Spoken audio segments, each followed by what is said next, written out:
ரஷ்ய அதிபரான Vladimir Putin அவர்கள் நம்ம நாட்டுக்கு வந்துட்டாரு. நம்ம நாட்டுக்கு ஒரு மிக முக்கியமான ஒரு நாள் இல்லையா? அதனால நம்மளோட பிரைம் மினிஸ்டரான நரேந்திர மோடி அவர்கள் புரோட்டோகாலை பிரேக் பண்ணிட்டாங்க அப்படிங்கிறதோட சொல்லப்பட்டது. அதே நான் புரோட்டோகாலை பிரேக் பண்ணாரு அப்படின்னா, அவர் வந்திருக்கிறாரு. வந்து அதுக்கப்புறம் மீட் பண்ணி அங்க சில நபர்கள்லாம் கூட்டிட்டு வந்து வெயிட் பண்ணதுக்கு அப்புறமா மீட்டிங் அரேஞ்ச்மெண்ட்ஸ் அடுத்தடுத்து பார்த்து நடக்கும். ஆனா நரேந்திர மோடி அவர்கள் அது வரைக்கும் வெயிட் பண்ண முடியாதுப்பா. பிளைன்ல இருந்து இறங்கும்போது நான் கூட்டிட்டு தான் வருவேன் அப்படிங்கிறது போல நேரா வந்து பாத்தீங்கன்னா எந்த ஒரு அனௌன்ஸ்மெண்ட் இல்லாம நேரடியா போய் அப்படியே வாங்க அப்படியே வண்டியில ஏறுங்க போயிடலாம் அப்படிங்கிறது போல கையோட கூட்டிட்டு போய்க்கிறாரு. ஸோ புரோட்டோகாலை பிரேக் பண்ணிட்டாரு அப்படிங்கிறது போல சொல்லிட்டு இருக்காங்க. எது எப்படியோ ஸோ நம்மளோட பிரைம் மினிஸ்டர் வந்து பாத்தீங்கன்னா ரஷ்ய அதிபரை கூட்டிட்டு போய் மிக முக்கியமான முடிவுகள் இதுக்கப்புறம் எட்டப்படும் அப்படிங்கிற மாற்று கருத்துல. அதாவது ரஷ்ய அதிபர் இங்க வர்றதுக்கு முன்னாடியே ரஷ்யாவோட டூமா இருக்கு இல்லையா, நம்ம எப்படி உக்ரைன்ல ராடா சொல்றோம், நம்ம ஊர் பார்லிமெண்ட் இருக்கு இல்லையா, ஊர்ல நம்ம நாட்டு பார்லிமெண்ட் இருக்கு இல்லையா, ஸோ அது போல ரஷ்யால வந்து டூமான்னு சொல்லுவாங்க. அங்க வந்து பாத்தீங்கன்னா ஒரு அக்ரிமெண்ட்டை வந்து கோஆபரேஷன் மிலிட்டரி கோஆபரேஷன் அக்ரிமெண்ட்டை வந்து பாத்தீங்கன்னா சீக்கிரமா சட்டம் ஏற்றுங்க அப்படிங்கிறத வந்து பாத்தீங்கன்னா பண்ணிட்டு தான் வந்துக்கிறார் ரஷ்ய அதிபர் விளாடிமிர் புட்டின் அவர்கள் இங்க இந்தியாவுக்கு வர்றதுக்கு முன்னாடியே. அது என்ன ஒரு அக்ரிமெண்ட் அப்படின்னா, இந்தியாவில் இருக்கக்கூடிய ராணுவ வீரர்கள், ரஷ்யால இருக்கக்கூடிய ராணுவ வீரர்கள், இப்ப நம்ம 2 நாடுகளும் இருக்கோம். ரெண்டு நாடுலயும் போர்க்கப்பல்களா இருக்கட்டும், ராணுவ வீரர்களா இருக்கட்டும், வேற ஏர்கிராஃப்டா இருக்கட்டும், ராணுவ ஏர்கிராஃப்டா இருக்கட்டும், இதெல்லாம் டிப்ளாய் பண்ணிக்கலாம். மாறி மாறி இரு நாட்டு டெரிட்டரிஸ்லயும் வந்து பண்ணா டிப்ளாய் பண்ணிக்கலாம். அது கத்தார் எப்படி அமெரிக்கால போயிட்டு வந்து பாத்தீங்கன்னா அவங்களோட போர் விமானங்களை டிப்ளாய் பண்ணாங்க. அது எதுக்காக பண்ணாங்க அப்படிங்கிறது வேற கதை. பட் ஆனா இங்க வந்து பாத்தீங்கன்னா ரஷ்யாவோட படை வீரர்கள் நம்ம நாட்டுல வந்து டிப்ளாய் ஆவாங்க, நம்ம நாட்டோட படை வீரர்கள் ரஷ்யால டிப்ளாய் ஆவாங்க. ஸோ அவங்களோட கப்பல் வந்து பார்த்தா நம்ம நாட்டுக்கு வரும், நம்மளோட போர் கப்பல்கள் அவங்க நாட்டுக்கு போகும். ஸோ சைனா வந்து பாத்தீங்கன்னா இருதரப்புலையும் மாறி மாறி கண்டெயின் பண்ணிக்கலாம். இது போல ஒரு ஸ்ட்ராட்டஜி வந்து பண்ண இருக்கிறதுனால இரு நாடுகளுக்கும் நம்பகத்தன்மை அதிகரிக்கும். இது போல ஒரு சட்டம் வந்து பாத்தீங்கன்னா ரஷ்யால அமல்படுத்திட்டு வந்திருக்கிறேன். நம்மளும் டிஃபென்ஸ் கோஆபரேஷன் இது போல பண்றதுனால இரு நாடுகளும் லாஜிஸ்டிக் சப்போர்ட் இது போல பல விஷயங்கள் வந்து பாத்தீங்கன்னா இரு நாடுகளுக்குள்ளேயும் வந்து பாத்தீங்கன்னா வேற லெவல்ல இன்க்ரீஸ் ஆகும். ஏன்னா ரஷ்யாவோட அதிகப்படியான மிலிட்டரி டெக்னாலஜிஸ் நம்ம யூஸ் பண்றோம். அவங்களுக்கு வேணுங்கிறதெல்லாம் நம்ம நாட்டிலேயே கிடைக்கும். ஏதாவது அதை காண இதை காண அது வேணும் இது வேணும்னா இங்க இருக்கக்கூடிய வண்டிகள் வந்துச்சு டாக் ஆகுதுன்னா பார்ட்ஸ் எல்லாம் இங்கே இருக்கு மாத்திக்கலாம். மிசைல் வேணா லோடு பண்ணிக்கலாம், என்ன வேணா பண்ணிக்கலாம். இப்ப நம்ம ஊர் அங்க போய் சுத்தி பார்த்துட்டு வரலாம் அப்படின்னு நம்ம ஆளுங்க போனாங்க அப்படின்னா ஏதாவது பார்ட்ஸ் வேணும்னா ஸ்பேர் பார்ட் வேணும்னா அங்க போய் டாக் பண்ணி வேணுங்கிறத வாங்கிக்கலாம் இல்லையா. ஸோ இது போல இரு நாடுகளும் பின்னி பிணையறாங்க அப்படிங்கிற மாற்று கட்டலாம் நம்மளும் ரஷ்யாவும். ஸோ இது வந்து பாத்தீங்கன்னா ஃபர்ஸ்ட் இனிஷியல் ஸ்டேஜ்ல வந்து பாத்தீங்கன்னா இந்த மிலிட்டரி பேக்ல மொத்தம் 5 போர் கப்பல்கள், 10 விமானங்கள், 3000 வீரர்கள் வந்து பாத்தீங்கன்னா இருதரப்புலையும் டிப்ளாய் பண்ணிக்கலாம். இந்தியா தரப்புல இருந்து போகும், ரஷ்ய தரப்புல இருந்து வருவாங்க. ஸோ டிப்ளாய் பண்ணிக்கலாம். ஸோ இது போல வந்து பாத்தீங்கன்னா நம்ம நாட்டுல அந்த நாட்டிலும் வந்து பாத்தீங்கன்னா இருந்து எல்லாம் ரெடி பண்ணி பார்க்கலாம். ஸோ நல்லா வருது, பார்ட்னர் கண்ட்ரி நல்லா போகுது அப்படிங்கும்போது டேர்ம்ஸ் இன்க்ரீஸ் பண்ணிட்டு அவர் அப்படியே கொஞ்சம் கொஞ்சமா வந்து பாத்தீங்கன்னா இன்க்ரீஸ் பண்ணி கிராஜுவலா வேணுங்கிற மாதிரி பண்ணிக்கலாம். ஏன்னா நம்மளுக்கும் நம்பகத்தன்மை வேணும், அவங்களுக்கும் நம்பகத்தன்மை வேணும். ரெண்டாவது இருதரப்புல இது போல ஒரு விஷயம் ரஷ்யா வந்து பாத்தீங்கன்னா இது போல ஓபன் பண்றாங்க அப்படிங்கும்போது மிலிட்டரி ரீதியா வந்து பாத்தீங்கன்னா ஒரு கோஆபரேஷன் நம்மளோட பண்றாங்க. ஏன்னா அண்டை நாடு கிடையாது, டிஸ்டன்ஸ் இருக்கு. இது போல பண்ணும்போது இரு நாடுகளுக்கு வந்து பாத்தீங்கன்னா ஏதோ ஒரு அவசர கால உதவி, டிசாஸ்டர் காலம் வருதுன்னு வச்சுக்கோங்களேன். இங்க அங்கே ஏதாவது நிலநடுக்கம் வந்துட்டு இருக்குது ரஷ்யால, ஏதோ ஒரு சிக்கல் அந்த ஏரியால நம்மளோட வீரர்கள் தான் போய் உதவுறது. இது போல காம்பேட் ட்ரைனிங், இது போல தீவிரவாதிகளை எடுத்து தடுத்து நிறுத்துற மிஷன், மனிதாபிமான அடிப்படையில் உதவி பண்ணக்கூடிய மிஷன், இதுக்கெல்லாம் இணைஞ்சு செயல்படலாம் வீரர்கள் அங்க இருக்கிறவங்களாம் அப்படிங்கிறத சொல்றாங்க. ஸோ நம்ம 2 நாடுகளும் வந்து பாத்தீங்கன்னா பிரிக்ஸ்ல எப்படி இணைஞ்சு செயல்படலாம் அப்படிங்கிறவங்கள இணைஞ்சிருக்காங்க. ஸோ அது போல ஒரு வேற லெவல் ஆஃப் புரிந்துணர்வு மாதிரி இருக்கே அப்படிங்கிற போல இருக்கு. ஸோ வரவேற்கத்தக்க வேண்டிய விஷயம். இது போல பல விஷயங்கள் நம்ம ரஷ்யாவோட நியூக்ளியர் பவர் சப்மரைன் டீல் எல்லாம் வந்து பாத்தீங்கன்னா எக்ஸ்டெண்ட் பண்ணலாம் போடலாம் அப்படிங்கிறதுக்கான வாய்ப்புகள் இருக்கு. நீங்க என்னென்ன டீல் அடுத்தடுத்து வர ஆரம்பிக்கும், என்னென்ன பேசுறாரு தலைவர் புட்டின் அவர்கள், அப்புறம் நம்மளோட பிரைம் மினிஸ்டர் நரேந்திர மோடி அவர்கள் அப்படிங்கிறது பார்க்க ஆரம்பிச்சிடலாம். அது மட்டும் இல்லாம 2 நாளைக்கு முன்னாடி இந்த மாசத்தோட தொடக்கத்துல நினைக்கிறேன் பிரம்மோஸ் மிசைல் அடுத்தடுத்து சோதனை பண்ணி பார்த்துருந்தோம். இதை பத்தி கூட நிறைய அப்டேட்ஸ் வரதுக்கு வாய்ப்பு இருக்கு அப்படிங்கிற டிஃபென்ஸ் அனலிஸ்ட் வந்து பல விஷயங்கள். சரி ஓகே, புட்டின் அவர்கள் வந்தாச்சு, வரவேற்பு சிறப்பா பண்ணியாச்சு. அடுத்தது சிறப்பான அக்ரிமெண்ட்ஸ் என்னென்ன கையெழுத்திட போகுது அதை மட்டும் நம்ம உன்னிப்பா கவனிச்சா போதும். வந்து ரெஸ்ட் எடுத்துட்டு நாளைக்கு காத்தால என்ன மாதிரியான முடிவுகள் எடுக்கிறாங்கன்றது பார்த்தலாம். அடுத்தது களத்துக்கு போயிட்டு அப்படின்னா ரஷ்யா உக்ரைன் இந்த பிரச்சனை இல்ல. உக்ரைன் தரப்புல இருந்து என்ன சொல்றாங்கன்னா ரஷ்யா இருக்கிறாங்க இல்லையா, கர்கிவ் பகுதி ஒச்சான்ஸ்ல முன்னேறிட்டாங்க. அப்படியே ட்ரைக்கியா பகுதியில அதாவது ரெட் கலர்ல கிராஸ் மாதிரி போட்டிருக்கு இல்லையா, மார்க் பண்ணி காட்டுறவங்களுக்கு. ஸோ அந்த பகுதி வந்து பாத்தீங்கன்னா ரஷ்யா முன்னேறி இருக்கிறாங்க. நேத்துக்கும் இன்னைக்கு இருக்கக்கூடிய அப்டேட்ஸ் அப்படிங்கிறதோட உக்ரைன் தப்பு வந்து அப்டேட் பண்ணிக்கிறாங்க. அடுத்த மிர்னோகிராட் பகுதி அங்கேயும் கொஞ்சம் முன்னேற்றங்கள் இருக்கு டொனஸ்கோ பிளாஸ்ட்ல அப்படிங்கிற சொல்லிக்கிறாங்க.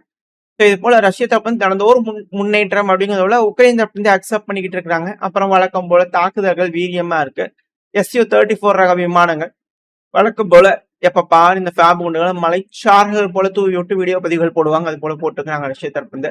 ஸோ களத்துல ஹெவியான அட்டாக். அது மட்டும் இல்லாம இந்த பதிவை நான் ரெக்கார்ட் பண்ண ஆரம்பிக்கும் போது வந்து பாத்தீங்கன்னா உக்ரைனோட நேரப்படி நைட் நேரங்கள்ல வந்து பாத்தீங்கன்னா குறைஞ்சது 300 ட்ரோன்களாவது இருக்கலாம். ரஷ்ய அதிபர் இந்தியாவில் இருக்கிறாரு. இப்ப இருக்கும் சமயத்துல குறைஞ்சது 300 ட்ரோன்களாவது இருக்கலாம். ஒரு 30-40 மிசைல்களாவது இருக்கலாம். தாக்குதல்கள் ஹெவியா நடந்துகிட்டு இருக்கு. ஆன் கோயிங் அப்படிங்கிறது போல செய்திகள் வந்துகிட்டு இருக்கு. ஏர்ல இருக்கு. ஸோ கொஞ்சம் கொஞ்சமா உள்ள என்டர் ஆயிட்டு இருக்கு உக்ரைனுக்குள்ள அப்படிங்கிறது போல செய்திகள் வந்துகிட்டு இருக்கு.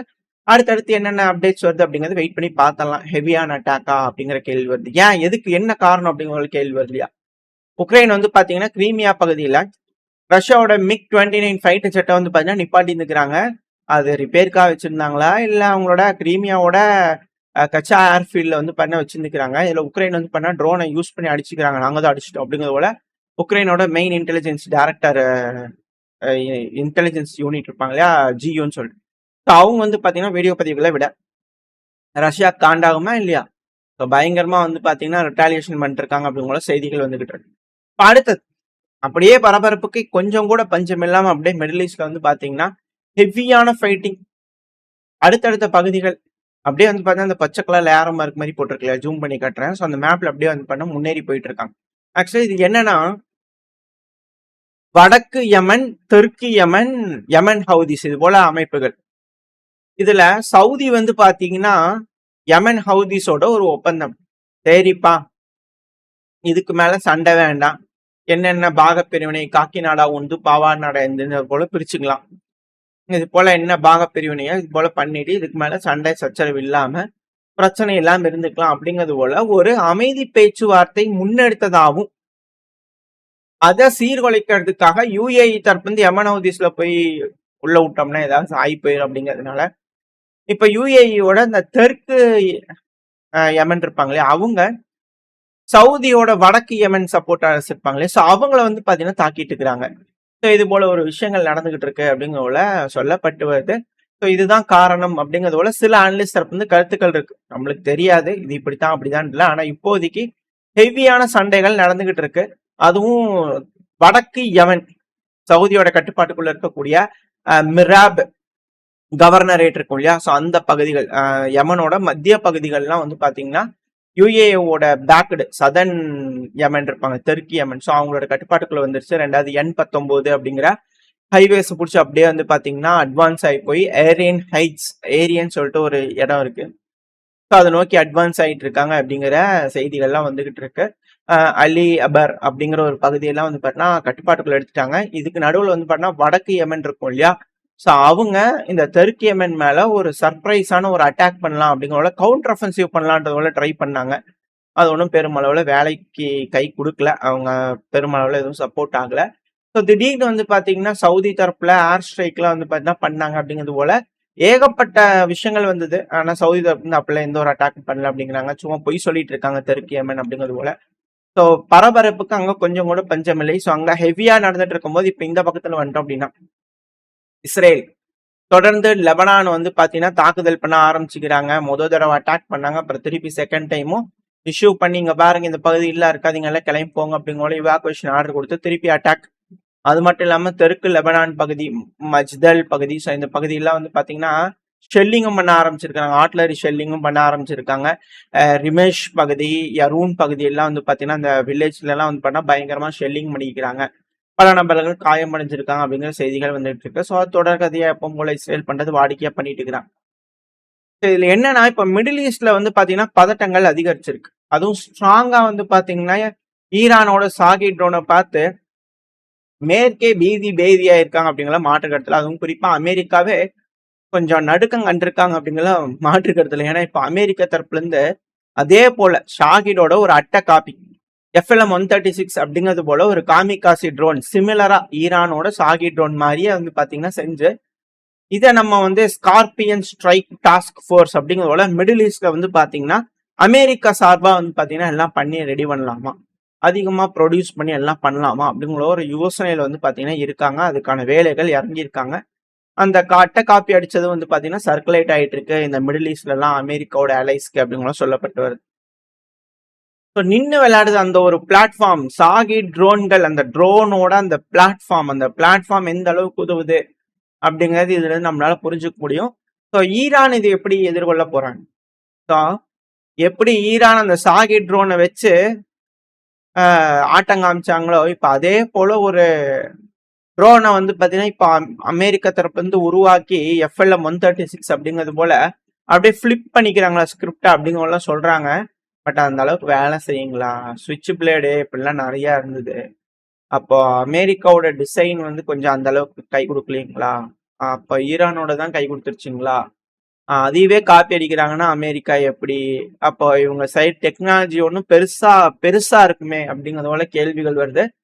பார்ப்போம், செய்யலாம், குவான்டிட்டி பண்ண முடியுமா அப்படிங்கிற கேள்வி இருக்கு. ஏன் அப்படின்னா குவான்டிட்டி குவாலிட்டி என்ன வேணா வச்சுக்கலாம், அவங்க பெரிய ஆளுகளா இருக்கலாம், ஆனா குவான்டிட்டி அப்படிங்கிறது போல ஒரு விஷயம் இருக்கு இல்லையா. இப்போ சைனா தரப்புல வந்து பாத்தீங்கன்னா ஒரு மிசைல், ஹைப்பர்சோனிக் மிசைல், ஸோ அது சாகி ட்ரோன் அளவுக்கு தான் வந்து பாத்தீங்கன்னா அதோட காஸ்ட். அவங்க வீடியோ பதிவிட்டு இருக்காங்க, இது போல ஷிப்பை ட்ராக் பண்ணி அதை அடிக்கிறதுக்கு அப்படிங்கிறது போல மென்யூர் பண்ணிக்க முடியும் ஈஸியா அப்படிங்கிறது போலலாம் வந்து பாத்தீங்கன்னா வீடியோ பதிவுகள் விட்டுட்டு இருக்காங்க சைனா தரப்புல இருந்து. 1000 அப்படிங்கிறது போல வந்து பாத்தீங்கன்னா ஒரு மிசைலு தைவானுக்காக தான் ரெடி பண்றாங்க அப்படிங்கிறதுல இவங்க அதை விட சீப்பா, ட்ரோனை விட சீப்பா ஹைப்பர்சோனிக் மிசைல் வந்து பாத்தீங்கன்னா செஞ்சுக்கிட்டு இருக்கிறாங்க. ரொம்ப சீப்பான ட்ரோன், 40 மடங்கு அதிகமா இந்த மிசைலை வந்து டவுன் பண்ணணும்னா 40 மடங்கு அதிகமா செலவு பண்ணும் அப்படிங்கிற சீன தரப்பு சொல்றாங்க. ஆயிரக்கணக்கான ஹைப்பர்சோனிக் மிசைலை வந்து பாத்தீங்கன்னா இப்ப சைனா ரெடி பண்ணிட்டு இருக்கிறாங்க. ஸோ குவான்டிட்டி அப்படிங்கிறதுல வந்து பாத்தீங்கன்னா மேற்கு அடிச்சா மட்டும்தான் அவங்களுக்கு என்ன ஒரு டெக்னாலஜியா இருந்தாலும் யூஸ்ஃபுல்லா இருக்கும். அந்த குவான்டிட்டி அவங்க டச் பண்ண முடியலன்னா கண்டிப்பா இழப்புகள் சந்திப்பாங்க அப்படிங்கிற மாற்று கருத்துல என்ன நடக்கும் போன்றது பார்த்தலாம். அப்புறம் இந்த சைனாவோட ஹைப்பர்சோனிக் மிசைல் வந்து பாத்தீங்கன்னா YJK-1000 அப்படிங்கிறது போல இது வந்து பண்ண 1300 கிலோமீட்டர் தொலைவில் இருக்கக்கூடிய இலக்கை தாக்கி அளிக்கும் ஹைப்பர்சோனிக் வேகத்துல அப்படிங்கிறது போல சைனா தரப்புன்னு சொல்றாங்க. ஓரளவுக்கான தகவல்கள் இந்த ரஷ்யா உக்ரைன் பத்தி, மிடில் ஈஸ்ட பத்தி விஷயங்கள் நம்ம பார்த்துருப்போம். இந்த பதிவை பத்தி நீங்க என்ன நினைக்கிறீங்க, உங்களோட கருத்துக்களை கமெண்ட் செக்ஷன்ல சொல்லுங்க. அது கூட மறக்காம நம்ம சேனலை சப்ஸ்கிரைப் பண்ணலாம், மறக்காம சப்ஸ்கிரைப் பண்ணிக்கோங்க, உங்க ஃப்ரெண்ட்ஸுக்கு நம்மளோட ஷேர் பண்ணிக்கோங்க. நம்ம பதிவு பிடிச்சிருந்தா லைக்கும் பண்ணிக்கோங்க, அப்பதான் யூடியூப் மதிச்சு நம்ம சேனலை 4 பேருக்கு ப்ரொமோட் பண்ணும். உங்களோட அன்பு ஆதரவு எனக்கு எப்ப இருக்கும்னு நம்பிக்கையில இந்த பதிவை நான் முடிச்சுக்கலாம். இந்த பதிவு நல்லா இருக்கும்னு நம்பிக்கையில் அடுத்த பேர் உங்களை சந்திக்கிறா. Very stay safe, by.